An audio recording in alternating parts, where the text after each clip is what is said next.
ஆத்மாங்கிற வேர்டை சோல்னு டிரான்ஸ்லேட்டே பண்ண முடியாது. இட்ஸ் அ நான் டிரான்ஸ்லேட்டபிள். இந்த ஆத்மாங்கிற சத்தியத்தை அப்படியே தான் புரிஞ்சுட்டாகணும்.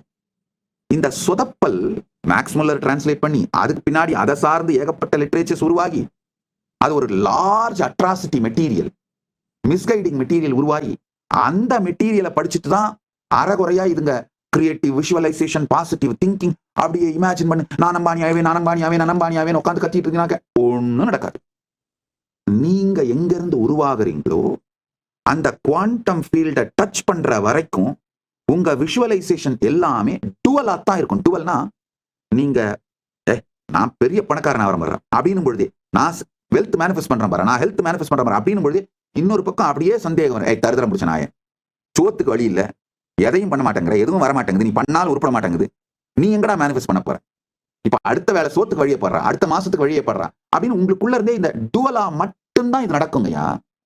இந்த குவாண்டம் ஃபீல்ட்ல பிந்து மண்டலத்தில் நீங்கள் எங்கிருந்து உருவாகின்றீர்களோ அந்த மூலத்தில் தோன்றா நிலையில ஒடுங்கினீங்கன்னா மட்டும்தான்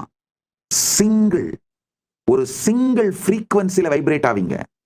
அந்த ஃப்ரீக்வன்சியில இருந்து நீங்க மேனிஃபெஸ்ட் பண்ண நினைக்கிறதெல்லாம் மேனிஃபெஸ்ட் ஆயிடும். அந்த ஃப்ரீக்வன்சிக்கு நீங்க போகாம, அந்த தோன்றா நிலையில் ஒடுங்காம நீங்க எவ்வளவு இமேஜின் பண்ணி விஷுவலைஸ் பண்ணி பண்ணாலும், விஷுவலைஸ் பண்ணும் பொழுதே அந்த டுவல் பார்ட் ஆரம்பிச்சிருங்கயா. இந்த பார்ட் அடிக்கும். நீங்க கிரியேட்டிவ் விஷுவலைசேஷன் பண்ணும் போதே கிரியேட்டிவ் நெகட்டிவிட்டி வந்துரும். நெகட்டிவிட்டி நீங்க கிரியேட் பண்ணலாம்னு வந்துரும். எத்தனை பேர் இந்த டுவாலிட்டியில சிக்கிட்டு தவிக்கிறீங்க? உடனே எஸ்னு கமெண்ட் பண்ணுங்க. இதுல இருந்து இந்த டுவாலிட்டில இருந்து ஃப்ரீ ஆகிறதுக்கான ஆழமான ஒரு சத்தியத்தை சொல்றேன் கேட்டுங்க. குவாண்டம் ஃபீல்ட் மேனிஃபெஸ்டேஷன் சேலஞ்ச் ரொம்ப சிம்பிள். இன்னைக்கு உட்கார்ந்து observe your own quantum field. உங்களுடைய குவாண்டம் ஃபீல்ட்னா எதுனா,